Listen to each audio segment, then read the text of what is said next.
بسم اللہ الرحمن الرحیم۔ ویورز، آپ دیکھ رہے ہیں ہمارا یوٹیوب چینل۔ امید ہے آپ خیریت سے ہوں گے۔ آج جو غیر شرعی نکاح ہے عمران خان کا اور بشریٰ بی بی کا، اس کے حوالے سے میں آپ کو وہ بیان کے بارے میں بتاؤں گا جو کہ آج ریکارڈ کرایا خاور مانیکا کے جو ذاتی گھریلو مناظب ہے محمد لطیف، انہوں نے آج وہ بیان ریکارڈ کرایا ہے۔ انتہائی حیرت انگیز انکشافات کیے ہیں، اور ظاہر ہے ان کا جو یہ بیان ہے جو جج صاحب کے سامنے ریکارڈ ہوا، یہ اب ریکارڈ کا حصہ بھی بن گیا ہے، ایک بہت بڑی گواہی بھی ہے، اور یہ عمران خان اور بشریٰ بی بی کے لیے مشکلات بھی پیدا کرے گا۔ ایک تو ظاہر ہے جب یہ ویلاگ آن ایئر ہوگا تو ہمارے جو تحریک انصاف کے دوست ہیں، خاص کر سوشل میڈیا کی یوتھیا پارٹی، وہ گالم گلوچ کا جو ایک انبار ہے وہ ان کی طرف سے شروع ہو جائے گا، لگا دیں گے۔ لیکن کوئی بات نہیں، میں تو وہ بات کروں گا جو جناب اس نے آج پڑھی ہے، اور وہ یہ بیان جو ہے وہ آپ کے سامنے بھی جو ہے وہ میں بتا رہا ہوں کہ یہ دیکھیے، یہ زبانی کلامی کوئی بات میں نہیں کر رہا، تاکہ آپ کو حقیقت کا علم ہو۔ فیصلہ جو ہے وہ قدرت اللہ صاحب نے کرنا، جو کہ سینئر سول جج ہے، انہوں نے فیصلہ کرنا ہے۔ یہ موصوف کہتے ہیں، محمد لطیف صاحب یہ کہتے ہیں کہ گزشتہ 35 سال سے میں خاور فرید مانیکا کے ساتھ گھریلو ملازم ہوں، اور چونکہ میں ان کا پرانا ملازم ہوں، اس لیے ان کا مجھ سے کسی قسم کا پردہ نہیں ہے۔ ان کے بچے بھی میرے ہاتھوں میں پلے ہیں، اور میں ان کے گھر کے فرد کی طرح ہوں۔ مانیکا صاحب کے پیر گنی، پاک پتن شریف، لاہور اور اسلام آباد بنی گالہ میں گھر ہیں۔ اسلام آباد والا گھر مکان نمبر 03 گلی نمبر 02 بنی گالہ میں واقع ہے۔ یہ مکان 2002-2003 میں مکمل ہوا تھا۔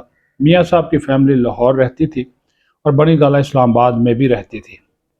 مستغیث یعنی کہ خاور مانیکا صاحب کسٹم میں ملازم تھے، اور مختلف جگہوں پر ان کی پوسٹنگ اور تبادلے ہوتے رہتے تھے، مگر ان کی فیملی لاہور یا اسلام آباد میں رہتی تھی۔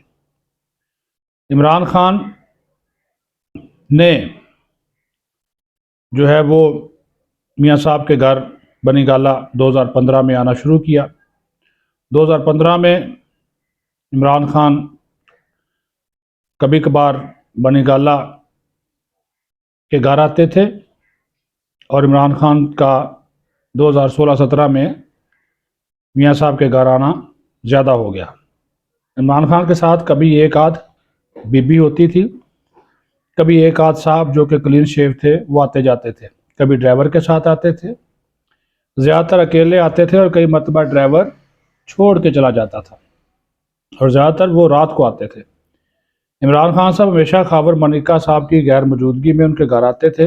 کئی مرتبہ میاں صاحب نے جب آپا بشریٰ بی بی سے بات کرنا ہوتی تو ان کے یعنی آپا بشریٰ بی بی کے فون پر کال کرتے۔ جب ان کا فون بند ہوتا تو میرے نمبر پر کال کرتے، اور میں ان کی جگہ یعنی مانیکا صاحب کی آپا بشریٰ سے بات کرا دیتا، اور اسی دوران جب میں اندر جاتا، اس سلسلے میں جب میں گھر کے اندر گیا تو دیکھا تو عمران خان صاحب اور آپا بشریٰ ڈرائنگ روم میں نہیں تھے، بلکہ اپنے کمرے میں تھے۔ اور جب میں کمرے کے اندر بات کروانے کے لیے گیا تو دیکھا کہ دونوں آپس میں زنا کر رہے تھے، یعنی کہ قابل اعتراض حالت میں تھے، اور میں نے ان کو 3-4 دفعہ آپس میں زنا کرتے ہوئے دیکھا۔ جب پہلی مرتبہ قابل اعتراض حالت میں دیکھا تو میرے پاؤں کے نیچے سے زمین نکل گئی، اور میں نے اس بابت میاں خاور مانیکا صاحب کو اطلاع بھی دیتا رہا۔ ان واقعات کے بعد میاں صاحب کی اور بشریٰ بی بی کی آپس میں لڑائیاں شروع ہو گئیں، اور 2017 کے آخر میں میاں صاحب نے آپا بشریٰ بی بی کو طلاق دے دی۔ میں نے کئی دفعہ عمران خان صاحب کو میاں صاحب کے فون آنے پر اور ان کے کہنے پر ان کو گھر سے بھی نکالا۔ میں نے کئی دفعہ عمران خان صاحب کو بشریٰ بی بی کے ساتھ ڈرائنگ روم میں نازیبا حرکتیں کرتے بھی دیکھا تھا۔ جب میں میاں صاحب کی بات کروانے آپا بشریٰ بی بی کے پاس اندر جاتا تو کئی مرتبہ مجھے ڈانٹ بھی پڑتی تھی، اور اگر میاں صاحب نہ ہوتے تو شاید مجھے اپا بشرا بی بی نوکری سے بھی نکال دیتی۔ یہ بیان ہے جو کہ انہوں نے ریکارڈ کروایا ہے، یہ جو بیان ہے یہ ان کی طرف سے ریکارڈ کیا گیا ہے۔